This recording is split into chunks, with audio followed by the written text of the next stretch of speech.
100% কমনযোগ্য একটি সাজেশন নিয়ে চলে এসেছি। তোমরা এই প্রশ্নগুলো কেবলমাত্র দেখবে, তোমরা দেখবে এখান থেকে দ্বিতীয় পর্যায়ক্রমিক মূল্যায়নের সাথে সাথে টেস্ট এবং ফাইনাল পরীক্ষাতেও তোমরা এখান থেকে 100% হুবহু কমন পেয়ে যাবে। তোমরা এই প্রশ্নগুলো এক এক করে দেখে নাও এবং এই প্রশ্নগুলো অভ্যাস করো, তোমরা দেখবে এখান থেকে হুবহু কমন পেয়ে যাবে।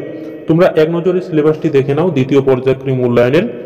দেখো বহুরূপী, অভিষেক, সিরাজদৌল্লা, প্রলয় উল্লাস, পথের দাবি, কোনি থেকে দেখো 32 থেকে 50 পাতা পর্যন্ত রয়েছে এবং সমাস এবং প্রতিবেদন রয়েছে। তো দেখো এখানে প্রথমেই তোমাদের বহুরূপী থেকে দেখো ব্যাখ্যামূলক সংক্ষিপ্ত উত্তরধর্মী প্রশ্ন, প্রতিটি প্রশ্নের মান 3। দেখো 3 নম্বরের যে প্রশ্নগুলো হয় এই প্রশ্নগুলো একটু দেখে নেবে, তোমরা দেখবে এখান থেকেই কমন পেয়ে যাবে। দেখো প্রথম প্রশ্নটি, বা এ তো বেশ মজার ব্যাপার, কোন ঘটনা মজার ব্যাপার বলেছেন? এই ঘটনাকে মজার বলা হয়েছে কেন? দেখো এই যে প্রশ্নটি, এই প্রশ্নটি কিন্তু 100% কমনযোগ্য প্রশ্ন, মোস্ট ইম্পর্টেন্ট। পরে প্রশ্নটি দেখো, আপনি কি ভগবানের চেয়েও বড়? কাকে কথা বলা হয়েছে? তাকে একথা বলা হয়েছে কেন? Most important. পরে প্রশ্নটি দেখো, হরির কাণ্ড উৎস নির্দেশ করো, কোন কাণ্ডের কথা বলা হয়েছে এবং কাণ্ডটি কে ঘটিয়েছিল? Most important. পরে প্রশ্নটি দেখো, সে ভয়ানক দুর্লভ জিনিস, কোন জিনিসের কথা বলা হয়েছে? Most important. খুবই উঁচু দরের সন্ন্যাসী, সন্ন্যাসীর পরিচয় দাও। দেখো এই প্রশ্নগুলো কিন্তু প্রত্যেকটি প্রশ্নই গুরুত্বপূর্ণ রয়েছে, তবে আমরা দেখো যে প্রশ্নগুলোতে হলুদ কালিতে হাইলাইট করে রেখেছি এই প্রশ্নগুলো তোমরা যদি কেউ অভ্যাস করো তোমরা দেখবে এখান থেকেও কমন পেয়ে যাবে। পরে প্রশ্নটি দেখো, খুবই গরিব মানুষ হরিদা, হরিদার পরিচয় দাও, তার দারিদ্রের ছবি বহুরূপী গল্পে কিভাবে প্রতিভাসিত হয়েছে? পরে প্রশ্নটি দেখো, হরিদা পুলিশ সেজে কোথায় দাঁড়িয়েছিলেন? তিনি কিভাবে মাস্টার মশাইকে বোকা বানিয়েছিলেন? দেখো এই যে 3 মার্কসের প্রশ্নগুলো রয়েছে এগুলো কিন্তু প্রত্যেকটি প্রশ্নই গুরুত্বপূর্ণ রয়েছে, তবে আমরা মাত্র তোমাদের জন্য 2টি প্রশ্ন রেখেছি। সেই 2টি প্রশ্ন হচ্ছে, তোমরা দেখে নাও এখানে 6 দাগ এবং 1 দাগের প্রশ্ন, এই 2টি প্রশ্ন। তারপরে দেখো রচনাধর্মী প্রশ্ন 150টি শব্দে, প্রতিটি প্রশ্নের মান 5। প্রথম প্রশ্নটি দেখো, অদৃষ্ট কখনো হরিদার এই ভুল ক্ষমা করবে না। হরিদা কি ভুল করেছিলেন? অদৃষ্ট ক্ষমা না করার পরিণাম কি? দেখো এই প্রশ্নটিও কিন্তু ভীষণভাবে গুরুত্বপূর্ণ। বহুরূপী গল্পের নামকরণের সার্থকতা বিচার করো। একদিন চকের বাস স্ট্যান্ডের কাছে ঠিক দুপুরবেলায় একটা আতঙ্কের হুল্লা বেজে উঠেছিল। বাস স্ট্যান্ডের কাছে কি ঘটনা ঘটেছিল বহুরূপী গল্প অবলম্বনে আলোচনা করো। দেখো এই যে 3 দাগের প্রশ্নটি, প্রশ্নটি কিন্তু 100% কমনযোগ্য প্রশ্ন। তারপরে দেখো সিরাজদৌল্লা থেকে প্রথম প্রশ্নটি দেখো, ঘেঁষেটি বেগম কে ছিলেন? সিরাজউদ্দৌলা নাট্যাংশে সিরাজউদ্দৌলার চরিত্র বৈশিষ্ট্য আলোচনা করো। এই প্রশ্নটি তোমরা দ্বিতীয় পর্যায়ক্রমিক মূল্যায়নের সাথে সাথে টেস্ট পরীক্ষা এবং ফাইনাল পরীক্ষা, তো আমি কোথা দিকে যাচ্ছি তোমরা এই প্রশ্নটি কিন্তু কমন পাবে। পরের প্রশ্নটি দেখো, কিন্তু অভদ্রতার অযোগ্য তোমরা, কাকে উদ্দেশ্য করে কথাটি বলা হয়েছে? দেখো এই প্রশ্নটিও কিন্তু ভীষণভাবে একটি গুরুত্বপূর্ণ প্রশ্ন। পরের প্রশ্নটি দেখো, আমার এই অক্ষমতার জন্য তোমরা আমাকে ক্ষমা করো। বক্তা কাদের কাছে কোন অক্ষমতার প্রকাশ ঘটেছে? যার উদ্দেশ্যে কথা বলা হয়েছে মন্তব্য শুনে তার কি প্রতিক্রিয়া হয়? পরের প্রশ্নটি দেখো, মাত্র 15টি মাস আমি রাজত্ব করেছি লুৎফা, বক্তা 15 মাসের রাজত্বের অভিজ্ঞতা দেখো। মুন্সিজি এই পত্রের মর্ম সভাসদদের বুঝিয়ে দিন। কে কাকে পত্র লিখেছিলেন? এই পত্রে কি লেখা ছিল? পরের প্রশ্নটি দেখো, মোস্ট ইম্পর্টেন্ট এই প্রশ্নটিও কিন্তু, আপনাদের কাছে এই ভিক্ষা যে আমাকে শুধু এই আশ্বাস দিন। কাদের কাছে বক্তা কি ভিক্ষা চান? তিনি কি আশ্বাস প্রত্যাশা করেন? পরের প্রশ্নটি কিন্তু আরো গুরুত্বপূর্ণ, মোস্ট ইম্পর্টেন্ট। জাতির সৌভাগ্য সূর্য আজ অস্ত চলাগামী, কোন জাতির কথা বলা হয়েছে? তার সৌভাগ্য সূর্য অস্ত চলাগামী কেন? পরের প্রশ্নটি দেখো, এখানে কি দেখবো? মূর্খ বিবেকের দিকে চেয়ে দেখো উইতাংশটির বক্তা কে? বক্তার এই রূপ উক্তির কারণ কি? Most important. পরের প্রশ্নটি দেখো, আজ বিচারের দিন নয় সৌহার্দ্য স্থাপনের দিন, কে কাকে এ কথা বলেছে? বক্তা সে সৌহার্দ্য স্থাপন করতে চেয়েছেন কেন? পরের প্রশ্নটি দেখো, সিরাজউদ্দৌলা নাটককে কে চিঠি লিখেছিল? চিঠিটির বাংলা তর্জমাটি লেখো। Most important. পরের প্রশ্নটি দেখো, ওর নিঃশ্বাসে বিষ, ওর দৃষ্টিতে আগুন, ওর অঙ্গ সঞ্চালনে ভূমিকম্প, কার সম্পর্কে বক্তা এ কথা বলেছেন? উদ্দিষ্ট ব্যক্তির প্রতি বক্তার এরূপ বক্তব্যের কারণ আলোচনা করো। পরের প্রশ্নটি দেখো, এই পত্র সম্বন্ধে তুমি কিছু জানো? কোন পত্রের কথা বলা হয়েছে? পরের প্রশ্নটি দেখো কিন্তু ভীষণভাবে গুরুত্বপূর্ণ রয়েছে। এই মুহূর্তে তুমি আমার দরবার ত্যাগ করো, বক্তা কার উদ্দেশ্যে কথাগুলি বলেছেন? এইরূপ উক্তির তাৎপর্য বিশ্লেষণ করো। পরের প্রশ্নটি দেখো, বাংলার এই দুর্দিনে আমাকে ত্যাগ করবেন না, কাদের উদ্দেশ্যে কথা বলা হয়েছে? কোন দুর্দিনের জন্য এই আবেদন? দেখো এই প্রশ্নটিও কিন্তু ভীষণভাবে গুরুত্বপূর্ণ। আমরা শুধুমাত্র তোমাদের হলুদ কালিতে হাইলাইট যেগুলো আমরা করে রেখেছি সেইগুলোই তোমাদের পড়তে বলবো। সেগুলোও তোমরা যদি অভ্যাস করে যাও তোমরা দেখবে এখান থেকে কমন পেয়ে যাবে, এতটা কিন্তু গ্যারান্টি দিয়ে গেলাম। পরের প্রশ্নটি দেখো, মায়ের মতো সম্মান দিয়ে মায়ের বোনকে মায়ের পাশেই বসিয়ে রাখতে চেয়েছিলাম। এখানে কাকে মায়ের মতো বলা হয়েছে? বক্তার এই আক্ষেপের কারণ বিশ্লেষণ করো। পরের প্রশ্নটি দেখো কিন্তু ভীষণভাবে গুরুত্বপূর্ণ। বাংলা শুধু হিন্দুর নয়, বাংলা শুধু মুসলমানের নয়, মিলিত হিন্দু মুসলমানের মাতৃভূমি এই বাংলা। অধিকাংশ অবলম্বনে বক্তা দেশপ্রেম ও সাম্প্রদায়িক সম্প্রীতিবোধের পরিচয় দাও। দেখো এই প্রশ্নটি কিন্তু ভীষণভাবে একটি গুরুত্বপূর্ণ প্রশ্ন, মোস্ট ইম্পর্টেন্ট প্রশ্ন। তারপরে দেখো অভিষেক থেকে দেখে নাও ব্যাখ্যামূলক সংক্ষিপ্ত উত্তরধ্বনি প্রশ্ন, প্রতিটি প্রশ্নের মান 3। দেখো প্রথম প্রশ্নটি, অম্বুরাশি সুতা উত্তারিলা, অম্বুরাশি সুতাকে তিনি কি উত্তর দিলেন? পরে প্রশ্নটি দেখো, জিজ্ঞাসা মহাবাহু বিস্ময় মানিয়া, কাকে মহাবাহু বলা হয়েছে, তার বিস্ময়ের কারণ কি? দেখো এই প্রশ্নটি কিন্তু 100% একটি কমনযোগ্য প্রশ্ন। তোমরা কিন্তু দ্বিতীয় পর্যায়ক্রমিক মূল্যায়ন এবং টেস্ট পরীক্ষাতে কিন্তু এই প্রশ্নটি কমন পেয়ে যাবে, এতটা কিন্তু বলে গেলাম। মোস্ট একটি ইম্পর্টেন্ট প্রশ্ন এই প্রশ্নটি। পরে প্রশ্নটি দেখো, রসে মহাবলী মেঘনাথ কার উক্তি? মেঘনাথের রসির পরিচয় দাও।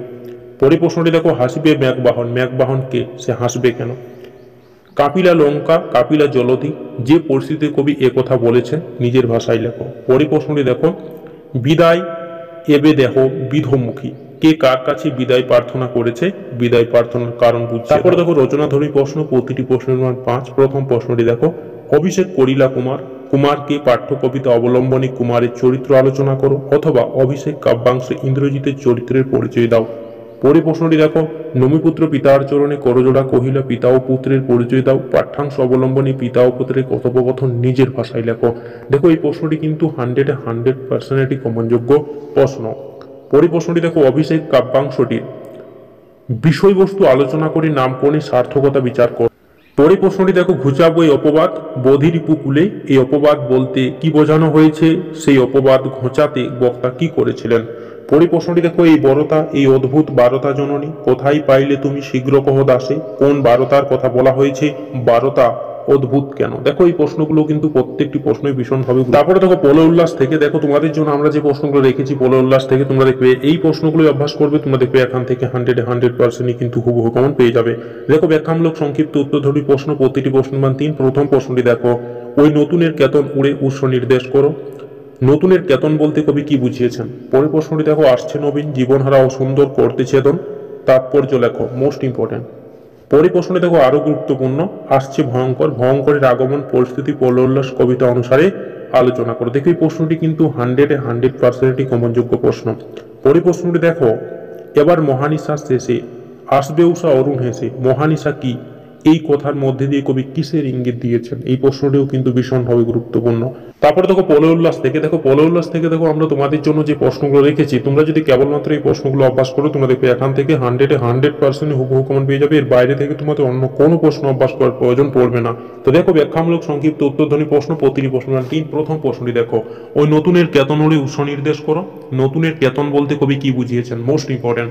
পরের প্রশ্নটি দেখো, আসছে নবীন জীবনহারা অসুন্দর করতে ছেদন, তাৎপর্য লেখো। পরের প্রশ্নটি দেখো আরো গুরুত্বপূর্ণ রয়েছে, আসছে ভয়ঙ্কর, ভয়ঙ্করের আগমন পরিস্থিতি প্রলয়োল্লাস কবিতা অনুসারে আলোচনা করো। পরের প্রশ্নটি দেখো, এবার মহানিশা শেষে আসবে উষা অরুণ হেসে, মহানিশা কি?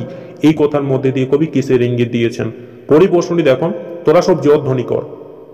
কার জোরধ্বনি করতে কবির এই আহ্বান? কেন জোরধ্বনি করতে হবে? পরের প্রশ্নগুলো তোমরা দেখে নাও। এখানে দেখো 5 মার্কসের প্রশ্নগুলো রয়েছে। রচনাধর্মী প্রশ্ন, প্রতিটি প্রশ্নের 5। দেখো প্রথম প্রশ্নটি, ধ্বংস থেকে ভয় কেন তোর? কবি কাদের এ কথা বলেছেন? ধ্বংস দেখে ভয় করার মধ্যে ভুল কোথায়? পরের প্রশ্নটি দেখো, কাল ভয়ঙ্করী বেশে এবার এই আসি সুন্দর, কাল ভয়ঙ্করকে সুন্দর কেন কাল ভয়ঙ্করী রূপ ধারণ করেছে? মন্তব্যটি কোন প্রসঙ্গে হয়েছে? তারপরে দেখো প্রলয় উল্লাস কবিতাটিকে প্রতিবাদধর্মী কবিতা বলা যায় কিনা যুক্তি সহ বিচার করো। পরের প্রশ্নটি দেখো, বজ্রশিখায় মশাল জেলে আসছে ভয়ঙ্কর, এখানে তাকে কেন ভয়ঙ্কর বলা হয়েছে? ভয়ঙ্কর কিভাবে আসছে?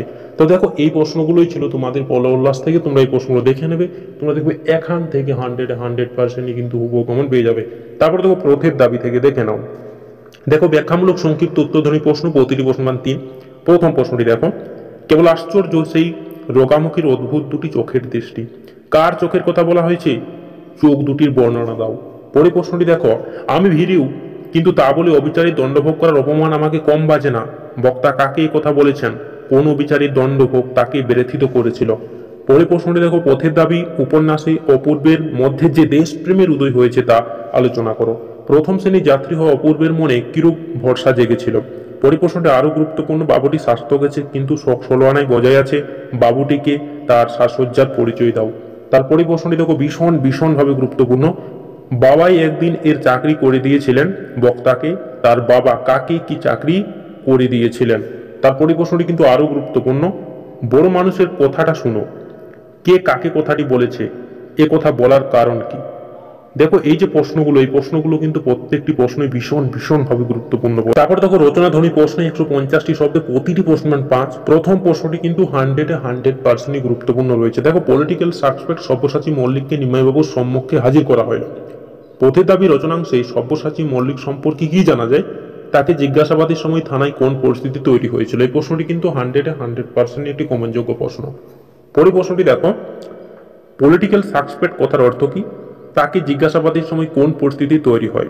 পরের প্রশ্নটি দেখো ভীষণভাবে গুরুত্বপূর্ণ, তার লাঞ্ছনায় কালো চামড়ার নিচে কম জ্বলে না, তলোয়ারকর বক্তাকে কোন লাঞ্ছনার কথা তিনি তলোয়ারকরকে শুনিয়েছেন। দেখো এই প্রশ্নটি কিন্তু ভীষণভাবে গুরুত্বপূর্ণ। তারপরে প্রশ্নটি দেখো, পথের দাবি উপন্যাসে যে অংশ তোমাদের পাঠ্য তা অনুসরণে অপূর্বের চরিত্র আলোচনা করো। দেখো এই যে প্রশ্নগুলো, এই প্রশ্নগুলোই তোমাদের কেবলমাত্র তোমরা যদি দেখে নিয়ে যাও, তোমরা দেখবে এখান থেকে দ্বিতীয় পর্যায়ক্রমিক মূল্যায়নের সাথে সাথে টেস্ট এবং ফাইনাল পরীক্ষাতে তোমরা এখান থেকে 100% কিন্তু কমন পাবে, এতটা কিন্তু বলে গেলাম।